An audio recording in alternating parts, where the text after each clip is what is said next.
Olá pessoal, Felipe Beck da Beta House aqui. Boa tarde, boa noite para todos, dependendo se quem está nos ouvindo tá assistindo daqui de Porto Alegre, está assistindo de outros locais. Olá Lipe, olá Tainara, Daniel. Fala Daniel, como é que tá, cara? Tudo tranquilo? Quanto tempo? Alice, estamos vendo o pessoal entrar. Daqui a pouquinho vamos ter uma conversa com o Klaus Riffel, o Klaus que é fundador e CEO da Doc9, grande Dani, foi meu colega na PwC, o que Dani? 15 anos atrás mais ou menos, hein? E vivo te acompanhando aqui nas redes sociais, coisa boa te ver por aqui. E e estaremos com o Klaus, CEO, fundador da Doc9, um dos cases de virada estratégica mais impressionantes que eu conheço. Sou amigo do Klaus, por isso eu convidei ele para estar aqui com a gente. Vou dar um alô aqui no WhatsApp.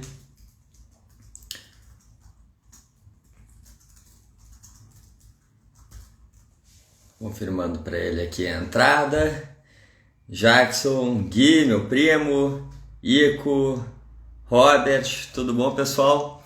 E dentro desse contexto aí, a gente achou super interessante explorar esse case aí com mais pessoas, porque no final das contas, sempre quando a gente fica a par de conteúdos, como por exemplo uma virada estratégica, isso logicamente pode gerar uma série de insights para nós, empreendedores, empresários, executivos de empresa, fazendo com que isso acabe, ó, entrou o Klaus aqui, potencializando os nossos negócios. Deixa eu chamar o Klaus aqui pelo Instagram da Doc9. Convidar. Acho que foi. Vamos ver se foi. Se não, tento de novo aqui. Eu acho que tá indo. Grande, Klaus. E aí, tudo bem, Felipe? Como é que tá, cara? Tudo tranquilo? Tudo maravilha. Pô, Klaus, super obrigado por estar com a gente hoje. Eu estava fazendo uma introdução aí para o pessoal que está nos vendo na live agora, que também vai poder assistir a essa conversa, tanto pelo nosso Instagram, quanto nosso canal do YouTube, pelo nosso Spotify. A gente vai replicar aí essa conversa, porque, como eu estava dizendo, esses cases, como por exemplo da Doc9, eles podem surgir, travei aqui, eles podem servir de inspiração para uma série de outros empresários, empreendedores, executivos que estão justamente vivendo transformações importantes nos seus segmentos e isso demanda uma série de mudanças dentro das suas estratégias. A gente está no mês da estratégia na Beta House, todo mês a gente tem um conteúdo diferente e para iniciar eu achei que faria total sentido a gente explorar o que aconteceu no teu negócio, a virada que tu deu. Então, Klaus, primeiramente, super bem-vindo, muito obrigado. A gente vai até às 19 horas hoje, estamos fazendo lives mais curtas. Mas antes de mais nada, antes de a gente entrar no que especificamente, uma série de perguntas minhas e que eu tenho certeza que o pessoal vai trazer aqui, tu quer te apresentar para a turma? Cara, em primeiro lugar, prazer falar contigo aí, Felipe. Meu nome é Klaus, então eu sou advogado de formação. Depois, cansado do dia a dia dos processos, assim, resolvi enveredar para o mundo do empreendedorismo. Então, fundei a Doc9 lá em 2019. E de lá para cá, a gente foi e voltou algumas vezes, passamos, né, por algumas crises. E a história que a gente vai contar um pouquinho hoje é dessa evolução da empresa, como que eu precisei me evoluir junto com a Doc9, né, fazer essa evolução pessoal, mas depois toda a minha pós-graduação foi em gestão, em tecnologia, então vivi bastante coisa nesse período aí, é um prazer estar falando sobre um assunto que me interessa, que eu gosto tanto, que é fazer essa pivotagem de estratégia, como é que a gente teve que se moldar em um mercado tão volátil como é o mercado brasileiro, principalmente o mercado jurídico, que mudou tanto a pandemia. Então, vamos embora, é um prazer estar aqui falando contigo. Legal, obrigado, Klaus. Então, vamos para o que interessa. Me conta como é que começou, qual era o modelo de negócio da Doc9 no começo e até eu acredito que até a pandemia, se eu não me engano, né, que foi o grande ponto de virada. Isso. Cara, o nosso modelo, assim, ele era. A gente foi chamado já de Uber do direito, né? Então, o que que era isso? Eu trabalhava no grande escritório de advocacia e eu tinha processos espalhados pelo Brasil inteiro na época e eu precisava de parceiros correspondentes meus para fazer serviços em diferentes cidades. Por quê? Porque eu não tinha como mandar a minha equipe, por exemplo, aqui de Porto Alegre para Bauru para fazer uma cópia de um processo ou fazer uma audiência em Pato Branco. E os meus processos estavam espalhados pelo Brasil. E aí eu vi que tinha um problema muito grande, porque eu tinha uma rede de quase 300 profissionais para que eu pudesse escoar essas demandas aí e eles fizessem isso lá para mim. E aí eu entendi que não podia ser uma coisa assim normal, porque afinal de contas não era o core do meu escritório, ficar procurando esse tipo de pessoa, pagar cada um de um jeito, contratar, enfim. Então ligava para amigos meus, falava, cara, e tem alguém para fazer esse serviço para ti? Ninguém conseguia fazer nada. Então a gente criou a Doc9, que era para ser justamente um marketplace que conectava grandes escritórios que tinham esses processos espalhados pelo Brasil todo e grandes apartamentos a pequenos correspondentes, advogados autônomos ou escritórios de advocacia pequenos espalhados pelo Brasil. E aí, em vez dos escritórios terem a sua rede, eles se beneficiavam da nossa rede, a gente, né, aglutinava bastante serviço e aí conseguia também negociar, né, no volume e trazer um valor para toda essa cadeia. Então foi assim que a Doc9 foi criada, sendo um marketplace jurídico e conectando então grandes departamentos e escritórios a esses pequenos profissionais e a gente mediando isso através de uma plataforma e condicionando esses profissionais para que fossem bem treinados, para que fossem, né, desenvolvidos para prestar o melhor serviço possível. E assim a gente cresceu até a pandemia, né? Claro que ocorreram vários ciclos de crescimento e desenvolvimento. Nós começamos numa sala pequenininha ali, eu e mais dois sócios, meu irmão e mais um sócio, o Sérgio. Era uma sala sem decoração nenhuma, uma mesa torta, três computadores usados, e assim a gente foi tocando o dia a dia, foi aprendendo, foi fazendo uma coisa que na época a gente nem sabia o que era, mas depois foi chamado de MVP, que era o mini produto virado, então a gente criou um site muito tosco, naquele lugar que tinha os sites prontos ali para fazer um formulário, a gente colocou número de processo, a vara, a comarca e tal, que eram dados jurídicos de processo. O pessoal achava que estava num sistema, mas na verdade estava num formulário padrão de um site. Então foi o primeiro MVP que a gente criou, mas não existia essa sigla, não existia nada, existia era cara e coragem ali para a gente fazer as coisas, e foi assim que a Doc9 iniciou. E é claro, quando a gente conquistou alguns primeiros clientes, a gente investiu num sisteminha, que era terceirizado ainda, a gente foi daí angariando pessoas, né? Não tinha muito processo de seleção, de recrutamento, a gente simplesmente ia lá e contratava, e as pessoas iam, e aí não era bom, a gente mandava embora, era bom, a gente retia, pagava nós, todo mundo no final do mês ali, então foi um aprendizado muito grande, porque a gente foi, ao passo que a Doc9 foi crescendo, a gente foi nós mesmos estruturando todos os setores, então fomos obrigados a entender um pouquinho de cada coisa, porque no começo era tudo com a gente mesmo, assim. Tá no mudo, eu acho, isso aqui, galera. Eu não tô te ouvindo. Aí sim, agora, né? Agora foi. Tá, beleza. Até vou aproveitar para fazer a sugestão de um livro. O Klaus falou sobre a uberização, né? Um processo que muitas empresas fizeram, que é o uberizei um determinado setor, um determinado nicho da economia. E isso nada mais é do que um modelo de negócio chamado modelo de plataforma. E tem um livro que é muito bacana para quem quiser explorar um pouco mais desse modelo, que se chama Plataforma, a Revolução da Estratégia. Então, esse livro conecta justamente aqui o modelo de negócio que o Klaus operava e que muita gente começou a observar a oportunidade de tratar assim, né, sendo um intermediador mais inteligente ou de algo que já vinha sendo mal suprido, como por exemplo o táxi já supria mal uma demanda, ou de uma oportunidade que até então o mercado não operava, e a partir daí, como o próprio Klaus entendeu que havia um espaço em que um negócio poderia ser empreendido. Mas enfim, então tu estava operando ali como um grande Uber dos escritórios de advocacia, facilitando com que eles pudessem estar em diversos locais ao mesmo tempo, né? Como é que chama? Nas cidades, que a gente chama de comarcas, assim, né? Nas comarcas, exatamente. É um termo jurídico aí. exatamente. E a partir daí, fevereiro de 2020, estava Aí, tudo certo, provavelmente o plano crescendo e tudo mais, e chega março de 2020. isso foi uma história legal. Então, assim, só então, em pouco tempo resumindo, então a gente, daquele modelo, a gente propôs um novo, botou muita tecnologia, melhorou a qualidade dos audiencistas e dos correspondentes, a gente fez muita coisa para se diferenciar do que já existia, e aí que acabou crescendo bastante. A gente, em 6 anos, a gente atingiu liderança do mercado, já tinha mais de 1.000 clientes na carteira, vinha crescendo 30% a 40% ao ano, perdão.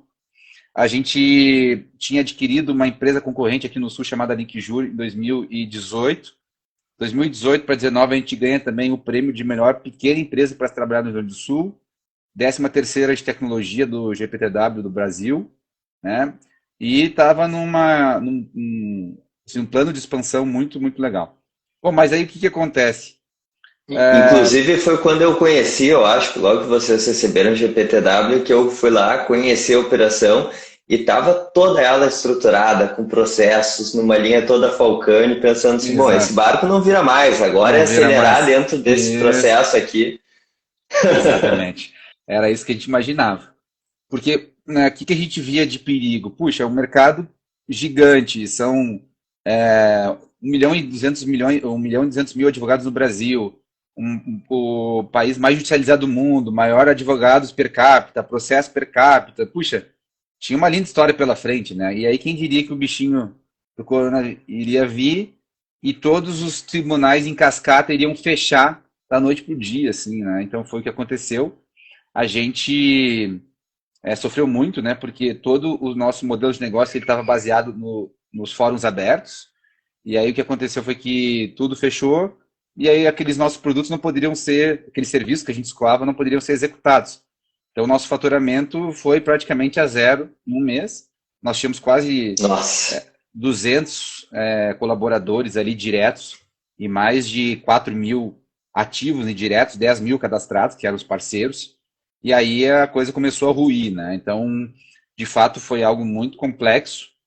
E a gente tinha duas alternativas naquele momento, né? Ou desistir. Klaus, vocês tinham quanto de caixa? Porque teu faturamento foi praticamente de um mês para o outro, foi quase a zero. Vocês tinham Isso. caixa para suportar quantos meses de operação?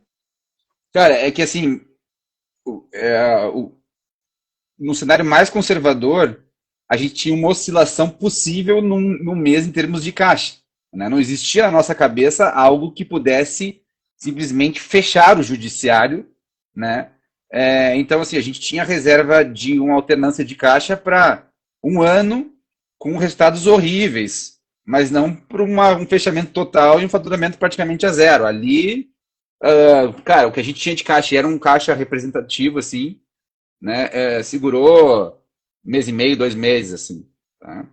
Então, pensa que não é só os 200 funcionários que a gente tinha, tem todo a gente tinha quase 600 metros quadrados, né, de empresa, a gente tinha várias contas fixas, infraestrutura para sistema, né, todos os nossos desenvolvedores, toda a parte de tecnologia. Então, tudo isso ruiu da noite para o dia e esses custos fixos não pararam, os boletins continuaram a chegar, né? Então, foi um momento bem complexo, né? Volto a dizer assim, é uma visão diferente que a gente tem hoje do ponto de vista de segurança, em termos de fluidez, de caixa, que hoje a gente não sabe o que está por vir, né? E saber que a gente não sabe, a nossa, a nossa ideia de segurança ela mudou muito a partir da pandemia, né? Nós jamais Uhum, achávamos, como eu uhum. disse, que a gente teria necessidade de suportar 3 meses sem faturar nada. Nós imaginávamos ali uma queda de 20, 30, 40% que nos dava um fôlego aí de um ano. Então, do ponto de vista assim, Perfeito. financeiro, nós achávamos que nós estávamos muito bem. E aí veio isso, né? Uma coisa legal, importante ser dita, que nós tínhamos duas saídas. Ou a gente sentava, chorava, entregava os pontos, ou a gente criava o que a gente criou, que foi uma war room, né? uma sala de guerra, para tentar ver como é que nós íamos sair disso. E a nossa capacidade, e é claro que as empresas menores elas têm uma velocidade e uma capacidade de executar mais rápido do que empresas grandes, assim, que são muito mais engessadas. Mas eu me lembro que saía uma normativa do governo em relação à questão de folha e tudo mais, e a gente logo já aplicava. Então, a velocidade com que a gente se posicionou, né, durante a pandemia, que deu todo esse caos, foi muito rápido, né? Então, assim, a gente também segurou um pouco a nossa equipe, porque a gente não sabia também, isso era uma dúvida generalizada, assim, né? Até quando a pandemia ia durar, se era uma questão passageira, se não era, se o lockdown ia resolver ou não ia resolver. E aí a gente ficou 2, 3 meses com a equipe, mas no terceiro mês que a gente entendia que o CNJ, que é o Conselho Nacional de Justiça, não ia dar um retorno mais assertivo, a gente fez uma demissão em massa, um dos piores momentos da minha vida profissional. A gente teve que demitir 110 pessoas em 2 dias, né? Foram 50, depois 60. Assim como a gente está falando, assim, eram todas as pessoas no meu monitor e o motivo era único, né? Que era a questão de sobrevivência da empresa. Então a gente fez isso.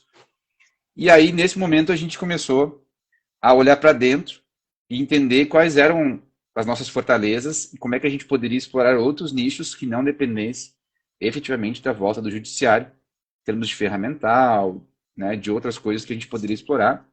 E aí, assim Uhum. como o Poder Judiciário ele se transformou, sei lá, 10 anos em 6 meses, a Doc9 também acabou se transformando, o que demoraria 10 anos, né, numa escala normal, porque quando a gente está ganhando ali, a gente está acelerando, todos aqueles projetos que eles são importantes por uma perenidade, mas que eles não são momentâneos, eles vão caminhando num ritmo que não é o ritmo que a gente precisou olhar quando era vida ou morte.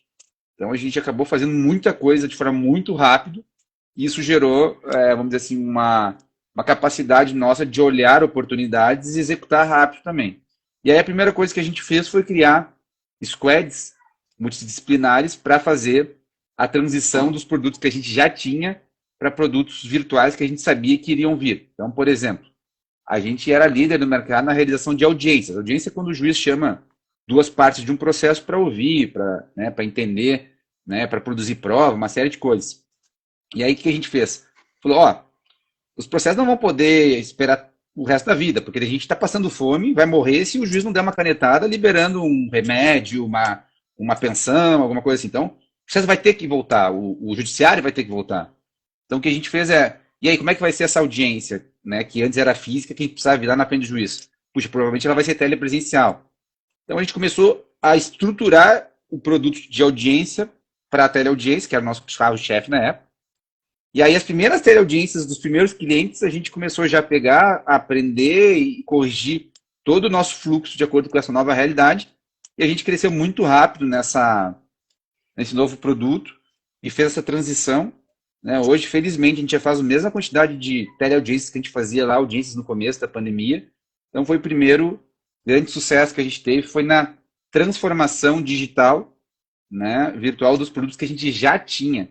Né? Outro produto que a gente já tinha e não era muito olhado na E, época era a a- e, questão de a- e aí, Klaus, só fazendo, pô, tu teve um olhar, né? Normalmente na SWOT, aqui fazendo uma relação, se fala, né, das oportunidades, ameaças, forças e fraquezas. Tu pegou e criou essa War Room olhando para dois contextos, né? Que são as forças e as oportunidades. E Perfeito. conectou os dois.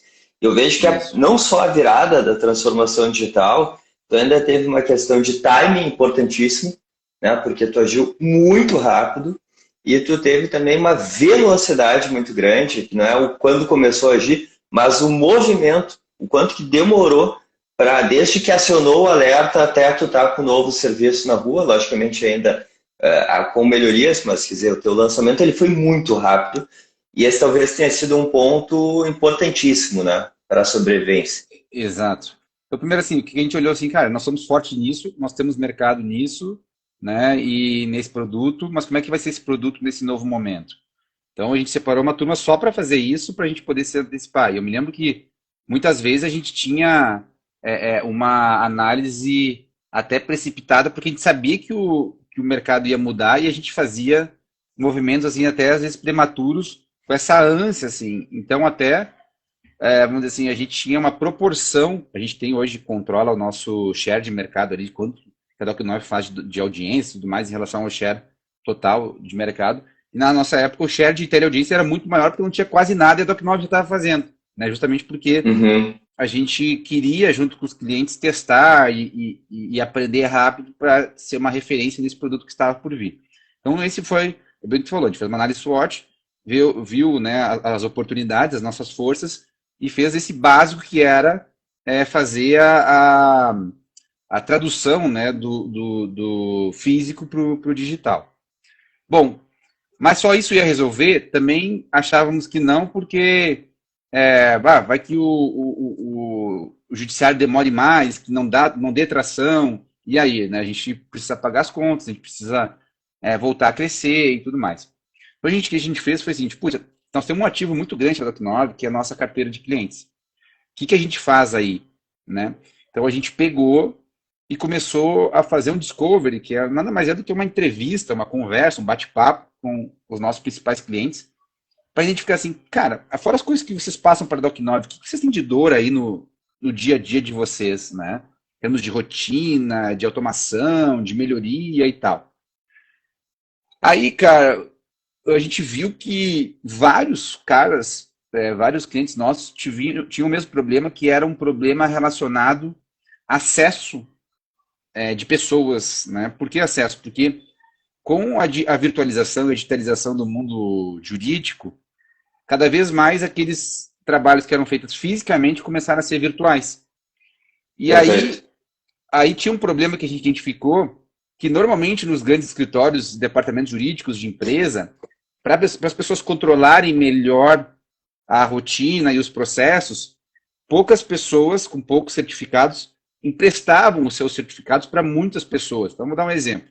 Um grande escritório, a maioria dos processos está em nome do sócio fundador. Isso acontece para ter uma facilidade de ele receber as notificações dos sistemas, para ele concentrar em uma só pessoa, né, as atividades e a gestão dos processos. Só que, para isso acontecer, muitas pessoas, porque às vezes os escritórios têm muitos processos, e está tudo em nome de uma pessoa, esse cara precisa emprestar o seu certificado para muitos funcionários. E aí é um risco enorme. E como a gente falava com os sócios, às vezes os diretores das empresas, eles nos reportavam isso. Cara, um problema que eu tenho é esse, porque agora com o mundo virtual eu estou tendo que emitir um monte de certificado para um monte de gente usar o certificado em meu nome, e eu não sei o que esses caras estão fazendo. Esse certificado é um cheque em branco, né? Esses caras podem assinar em meu nome, esses caras podem transferir bens em meu nome, esses caras podem fazer o que quiserem em meu nome, e ninguém tem controle nenhum. E aí falou, puxa, aí tem um problema. E, cara, igual como são as coisas assim, né? Às vezes tem aquela questão de destino, eu não tenho nenhuma opinião muito formada sobre isso, mas caso é que, junto com esse discovery, nós fomos chamados por um grande cliente nosso que tinha esse exato mesmo problema, que bem nessa época tinha vazado uma informação, porque o diretor estatutário da empresa, ele tinha várias obrigações que ele precisava fazer, por exemplo, com o fisco e tal, e é claro que ele é um cara caro, não era ele que entrava na internet ali nos sites da Receita Federal e ele ficava fazendo tudo isso para a empresa, porque ele passava o dia inteiro fazendo isso. Então tinha 40 pessoas usando o certificado dele, e um belo dia, um funcionário entrou na declaração de bens dele, imprimiu e estava essa declaração rolando na empresa, com tudo que o cara devia e não devia. Então, era, de fato, isso denotou assim, um risco de vazamento de informação muito grande. E aí essa empresa nos chamou e nos pediu para co-criar um primeiro gerenciador de certificados digitais do Brasil, né, que nós batizamos de RUM, né, RUM de em inglês. De vazamento de informação e de assinaturas de coisas que não deveriam estar sendo assinadas ou por pessoas que não deveriam ter... LGPD, compliance, leis penais, tudo. Porque pega o seguinte, né, meu? Eu não vou no cartório e assino em teu nome sem que tu me passe uma procuração. Se eu fizer isso, eu estou cometendo um crime de falsidade ideológica. Só que na prática era isso que as pessoas estavam fazendo. Se elas assinavam em nome de outras perante a internet, não importa se é fisicamente no cartório ou perante a internet, elas cometem crime de falsidade ideológica. Era ruim até para quem tinha que assinar alguma coisa, não só para quem sentia o certificado digital, mas o cara, poxa, eu tô aqui com um negócio que eu não quero ter, né? Exato. Agora, o que acontece? É aquela questão do custo Brasil. Quando o certificado digital ele foi criado para ser uma ferramenta barata, de fácil acesso. O que aconteceu, cara, é que isso ficou num oligopólio ali, né? Poucas empresas, grandes empresas certificadoras, cobrando caro. É uma função que tem que ficar emitindo, controlando procuração. Então, um jeito mais fácil, barato e rápido era fazer isso, era ter um certificado em nome de uma pessoa e distribuir dentro da empresa. E aí cometia várias infrações, né, do ponto de vista de LGPD também, né? Pega LGPD errado, porque afinal de contas, se eu passo uma procuração Claro. para o sócio do escritório, é para ele, não é para um terceiro que está usando o nome dele que vai ter acesso a dados sensíveis meus. Então, Lógico. cara, era um problema sério. E aí foi tudo meio que uma conjunção. E ali nasceu o RUM, né, que foi o primeiro gerenciador do Brasil. A gente fez em parceria com essa empresa, a gente co-criou, né? A partir daí a gente viu que tinha um mercado reprimido muito grande. 95% dos escritórios de advocacia, que já eram grande parte deles, nossos clientes, tinham essa prática, né? E aí a gente começou a fazer isso, né? O difícil desse produto, que é um produto altamente tecnológico e com uma complexidade de desenvolvimento muito grande, a gente tinha que conectar, porque como é que funciona rapidamente? Ao invés de cada um ter o certificado na sua máquina, a gente tem um certificado na nossa nuvem, e aí o gestor do certificado digital, que é, né, ou o dono do certificado, ou um terceiro que ele tem confiança, ele, através desse certificado em nuvem, ele vai passar concessões para cada pessoa dentro do escritório. Então, tá, o Felipe é meu advogado, né, ou é meu funcionário aqui da área de contábeis, ou na área fiscal da minha empresa. Eu vou passar um token para o Felipe, e vou dizer que o Felipe vai poder acessar esses tribunais com o meu certificado. Só que, quando eu passar isso para o Felipe, eu vou passar junto uma procuração de uso, que dá, né, a legalidade para ele poder usar isso. E aí eu vou também registrar todos os passos do Felipe para saber, cara, o que ele está fazendo ou deixando de fazer, aonde que ele está acessando. E o mais legal é que se eu disser, por exemplo, que o Felipe pode entrar no ECAC da Receita Federal com o meu certificado, eu posso bloquear URLs para, por exemplo, ele não entrar na minha declaração de imposto de renda. Então eu vou gerir não só o que ele vai fazer, mas o que ele não vai fazer dentro dos sistemas que eu liberei. Então é uma ferramenta super complexa. Para que isso acontecesse, a gente passou praticamente 6 a 8 meses conectando com sistemas operacionais, jurídicos, administrativos, enfim, para poder fazer essa conexão e essa navegação assistida e controlada. Mas hoje é muito mais fácil um escritório, um departamento jurídico, um departamento legal, de contábil de uma empresa, não precisa mais ter todo mundo com seu certificado. Aí os usuários baixam uma extensão, colocam esse serial alfanumérico, e ali eles têm liberado os acessos deles e eles navegam ali livremente. E se eles tentarem fazer alguma coisa que eles não têm acesso, o acesso é bloqueado e vai uma notificação para o detentor do certificado e para o gestor. É uma ferramenta super Perfeito. completa. Ela tem uma legalidade também, porque nós usamos a mesma procuração da Receita Federal. Só que o que é legal aqui, cara, do ponto de vista, aí eu vou parar de fazer o merchan, é que a gente fez isso muito rápido, né? A gente entendeu essa dor e a gente criou uma nova vertical dentro da Doc9 de produtos efetivamente SaaS, né? De Software as a Service, onde o grande destaque hoje é o RUM, que a gente vem crescendo de uma forma bem exponencial aí, tá? Então, isso foi muito legal. A gente, para vocês terem noção, assim, a gente tinha expectativa de chegar no final do ano aí com 60 clientes, grandes clientes aí, né? Até porque o ticket médio ele é maior, ele tem uma complexidade, né, para aquisição. Só que aconteceu que a gente conseguiu bater essa meta aí em menos de 4 meses. Então, isso foi muito legal. Também Fantástico. nunca tinha participado assim de uma aceleração, de uma exponencialização do produto SaaS. Então, claro que com o uso mais massivo os problemas aparecem, a gente tem que resolver muito rápido, né? Hoje mesmo alguns tribunais eles mudaram, né, a configuração, daí a gente tem que reestruturar. Então é bem, vamos dizer Novos tipos de assim, problema. muito diferente do modelo de negócio que a gente tinha antes, né? Mas por outro lado está sendo um aprendizado enorme, assim, e a gente está muito feliz com tudo que a gente vem aprendendo, né? E durante esse período também, que é um período complexo, mas é um período legal também de aprendizado. Sem dúvida. Klaus, Bom, papo que é bom passa não rápido, passa voando, né? E só tenho a agradecer a te compartilhar o teu case. Eu acho que por mais que a gente pôde imergir dentro do teu contexto, só tu e a tua equipe sabe de fato o que tu passou nas demissões, na virada de chave, de olhar para o caixa, de ter que fazer uma transformação tão rápida num timing, né, horrível de se pensar negócio quando está com a cabeça tão estourada dos problemas e do que pode acontecer. Então, parabéns. Eu queria deixar... Eu me lembro que a primeira coisa quando eu conheci esse teu case, e até me perguntaram quando eu disse que eu ia te entrevistar, né, se a Beta House estava por trás desse processo, e não, a Beta House não estava, mas eu gostaria muito de ter estado, porque é um case que eu acho que referencia muito, inclusive, a nossa forma de trabalhar, e a gente gosta de conversar aqui com empresários, executivos que têm diferentes Legal. cases, independente se eles são via Beta House ou não, mas tenho, poxa, uma admiração muito grande pelo que vocês fizeram contigo, tua equipe, o pessoal que participou desse War Room, né? E eu queria só destacar que a gente teve aqui um cruzamento de forças e oportunidades. A gente falou de fazer um MVP, um processo de transformação baseado no cliente, né, com as novas dores do cliente, porque logicamente os clientes passaram a ter outras dores no momento de transformação que também estavam vivendo. O foco na dor, né, o desenvolvimento de uma nova empresa ou de um novo negócio, uma nova solução, baseado não na solução em si, ou não na ideia em si, mas em si numa dor existente, validada do mercado, né?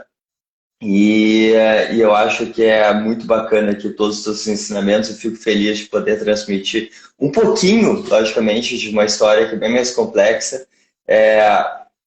para quem nos segue e ter aqui como mais um benchmark para nós. Klaus, para finalizar, uma mensagem para quem está passando por um movimento de mudanças rápidas nos seus mercados, seja por corona, seja por fatores de tecnologia, sociais, legislação, políticos, enfim.